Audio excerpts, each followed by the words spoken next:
Hello friends, my dear students.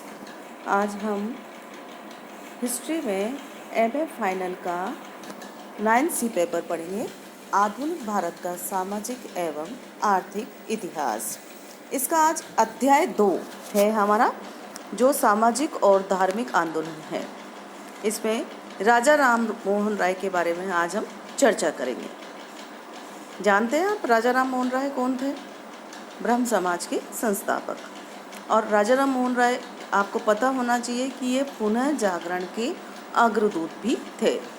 ये सब knowledge आप लोग अब एमए फाइनल में हैं, इसके स्टूडेंट्स रहे में हैं, तो ये एक कॉमन और छोटी चीज़ है कि आपको इस चीज़ की जानकारी भी होगी। तो हम आज चालू करते हैं। 19वीं शताब्दी में भारत में पुनः जागरण की जो लहर उठाई गई, वह पाश्चात्य संपर्क का परिणाम थी। धर्म तथा समाज के क्षेत्र में विभिन्न धार्मिक सामाजिक आंदोलनों का सूत्रपात हुआ, जिनमें प्रमुख थे ब्रह्म समाज, आर्य समाज, थियोसॉफिकल सोसाइटी, प्रार्थना समाज, रामकृष्ण मिशन, बहावी आंदोलन आदि। अब राजा राम मोहन राय ने ब्रह्म समाज की स्थापना की थी। चूँकि आज हमारा टॉपिक ही राजा राम मोहन राय और ब्रह्म समाज है, तो हम इस पर ही आज चर्चा कर रहे हैं। तो राजा राम मोहन राय का जन्म कहाँ हुआ था? 22 मई 1772 ईस्वी को बंगाल के राधानगर नाम के गांव में हुआ था। और उनके माता पिता एक रूढ़िवादी ब्राह्मण थे। रूढ़िवादी ब्राह्मण, कट्टर ब्राह्मण होते हैं, उनको रूढ़िवादी बोलते हैं। राजा राम मोहन राय को शीघ्र ही अरबी और फारसी भाषाओं का ज्ञान हो गया। साथ ही उन्हें सादी और हाफिज जैसी सूफी कवियों की रचनाओं से वे परिचित हो गए। अब इसका परिणाम क्या हुआ?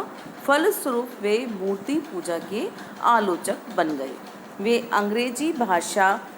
अंग्रेजी शिक्षा के प्रबल समर्थक थे, क्योंकि उनका मानना था कि अंग्रेजी भाषा के अध्ययन से भारतीयों का दृष्टिकोण उदार एवं विस्तृत होगा और उन्हें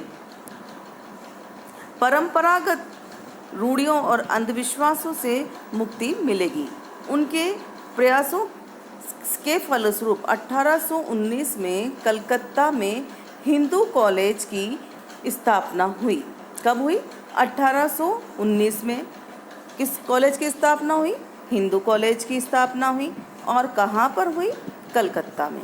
स्पष्ट हो गया। 1819 में उन्होंने मध्यकालीन कुरीतियों और आडंबरों का निराकरण किया और अपने धार्मिक विचारों का प्रचार करने के लिए उन्होंने 20 अगस्त 1828 को कलकत्ता में ब्रह्म समाज की स्थापना की।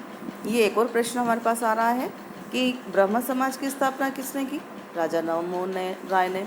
कब की? 20 अगस्त 1828 को। और कहाँ पर की?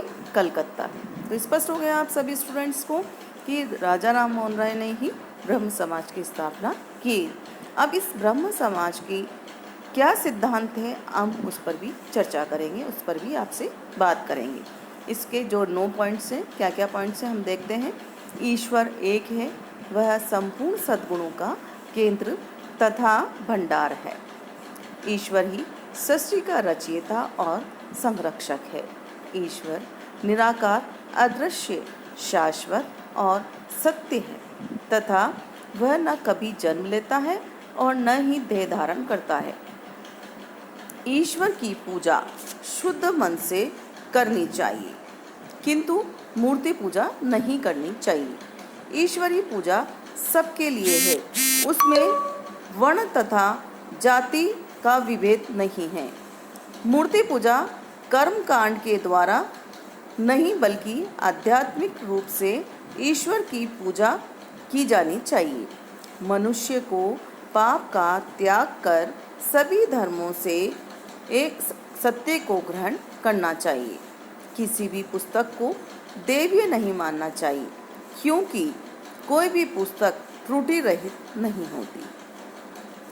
ईश्वर पापियों एवं पुण्यात्माओं को अनेक कर्मों के अनुसार फल देता है। और लास्ट है, मनुष्य को प्रज्ञा, परोपकार और पवित्रता के द्वारा ईश्वर की भक्ति में लीन हो जाना चाहिए, क्योंकि यही मोक्ष का मार्ग है।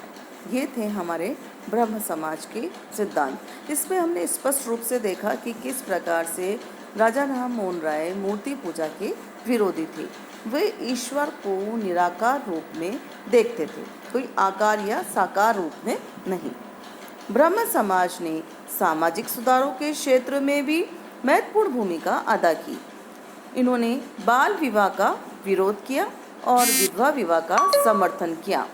कन्या तथा वर विक्रय, कन्यावध, सती प्रथा आदि सामाजिक दोषों के विरुद्ध ब्रह्म समाज ने एक प्रबल आंदोलन खड़ा किया।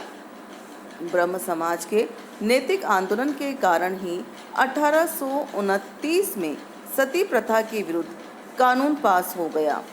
अस्पृश्यता का विरोध किया और जाति पाति को तोड़कर अंतरजातीय विवाह का समर्थन किया। हमारे पास फिर एक क्वेश्चन इकट्ठा हो गया कि सती प्रथा कब चालू हुई या किसने करी, किसने इसके विरुद्ध कानून बनाया? तो 1829 में राजा राम मोहन राय ने सती प्रथा के विरुद्ध कानून बनाया। अब हमने अभी तक पढ़ा कि किस तरह से इन्होंने मूर्ति पूजा का विरोध किया, अनेकेश्वरवाद एवं जातियों के विरुद्ध आवाज़ उठाई।